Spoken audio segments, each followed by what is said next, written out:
कि बहुत जल्द ये मगरमच्छ खा सकता है उसके दोस्त को। इसीलिए मगरमच्छ ने जैसे ही हमला करने की कोशिश की, उसी समय कछुआ एक हथियार से उसे घायल कर देता है और अपने दोस्त को बचाकर किनारे तक ले आता है। अब खरगोश समझ चुका था कि उसने जिद के आगे अपने दोस्त की बेइज्जती की, उसे गलत समझा और इतना बड़ा गलत निर्णय लिया। खरगोश अपने दोस्त कछुए से माफी मांगता है। माफ कर दो दोस्त, गुस्से में आकर ना जाने मैंने कितना बड़ा और गलत फैसला ले लिया था। आज तुम ना होते तो मेरी जान चली जाती। हिरन का जोड़ा और शेर। मोती और मीना दो हिरन और हिरनी थे। दोनों पति पत्नी आपस में बड़े प्रेम के साथ जंगल में रहा करते थे।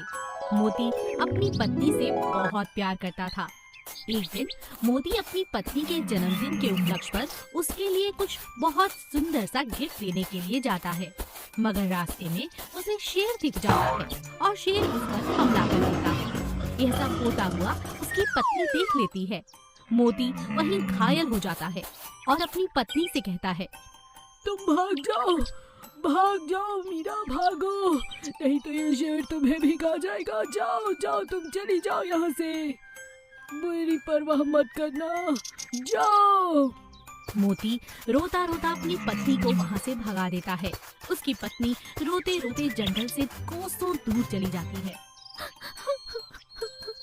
मोती, तुम्हारे बिना मैं कैसे जीऊंगी? ये क्या हो गया मेरे जीवन में? आज के जन्मदिन के दिन ही तुम मुझसे बिछड़ गए, मैं अकेली हो गई हूँ। मीना अब दिन रात बहुत दुखी रहने लगी। उसने अपना जन्मदिन भी नहीं मनाया और दिन रात अपने पति के वियोग में एक ही जगह बैठी रहती। उसकी बहुत सी सहेलियां हिरन उसे समझाने की कोशिश करती थीं, मगर वो समझना ही नहीं चाहती थी। एक दिन वो बहुत कमजोर हालत में पानी की तलाश में कहीं घूम रही थी कि अचानक उसका पैर एक बड़े से पत्थर से टकराया और वो दूर जा गिरी।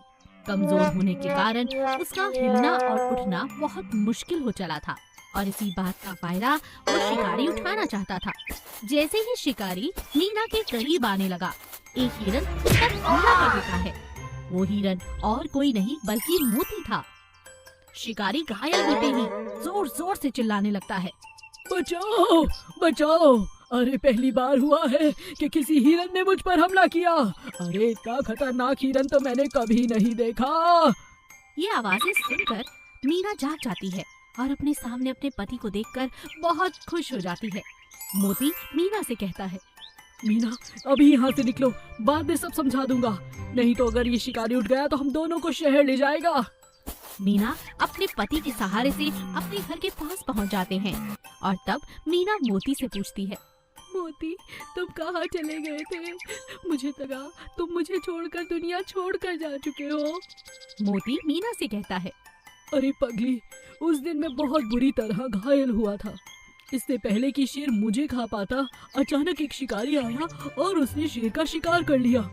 मैं तुरंत वहाँ से जैसे तैसे जान बचाकर भागा, मगर इतनी बुरी हालत में था कि तुम तक नहीं पहुँच पा रहा था।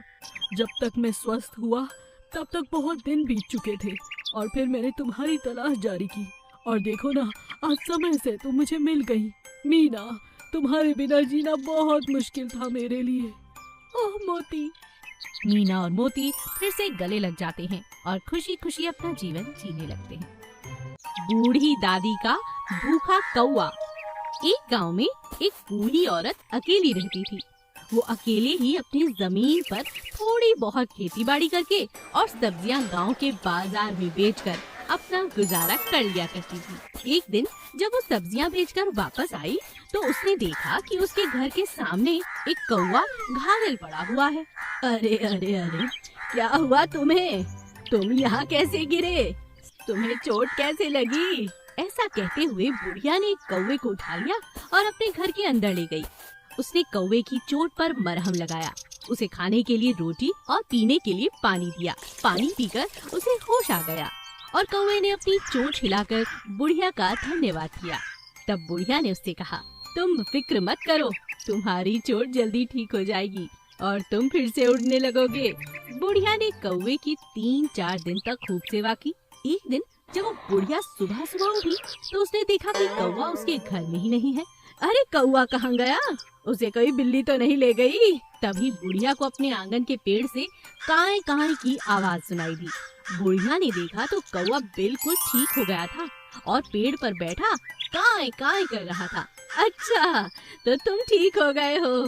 ठीक है, अब तुम आजाद हो, कहीं भी उड़कर जा सकते हो। जब बुढ़िया ने ऐसा कहा तो कौआ उड़कर उसके सामने बैठ गया और कहने लगा, नहीं नहीं अम्मा, मैं कहीं नहीं जाऊंगा, मैं आपके पास ही रहूंगा। अरे क्या तू बोल सकता है? हाँ अम्मा, मैं बोल सकता हूँ। अब कौआ बुढ़िया के पास ही रहने लगा। एक दिन जब सुबह सुबह कौआ बाहर से उड़कर आया तो उसने देखा कि बुढ़िया अंदर बीमार पड़ी है।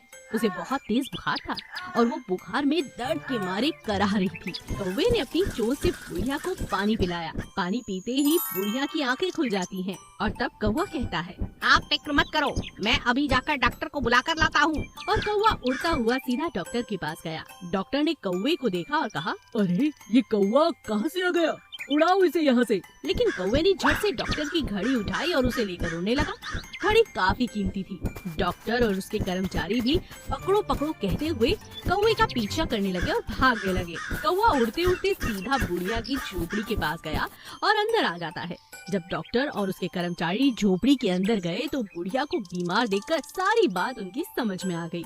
अच्छा, तो कौवे महाराज ये बात है, हमें यहाँ बुलाना चाहते थे आप? डॉक्टर के ऐसा कहते ही कौवा वो घड़ी डॉक्टर के सामने फेंक देता है। डॉक्टर ने बुढ़िया को देखा और उसे अपने साथ अस्पताल ले गया। उसका वहाँ अच्छे से इलाज हुआ। कुछ ही दिनों में अच्छा इलाज मिलने के कारण बुढ़िया बिल्कुल ठीक हो गई।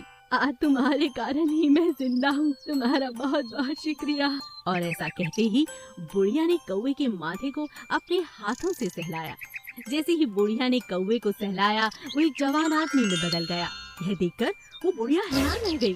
अम्मा, मुझे एक ऋषि ने श्राप दिया था और कौवे में बदल डाला था और कहा था कि मेरे द्वारा एक भला काम होने पर जब कोई मेरे सर को सहलाएगा तो मैं अपनी असली रूप में आ जाऊंगा। आज से तुम ही मेरी माँ हो और मैं तुम्हारा बेटा। और इस तरह बुढ़िया अकेली नहीं थी, उसके पास एक बेटा था और जादुई कौवे को श्राप से मुक्ति मिल गई थी और वो बुढ़िया के साथ साथ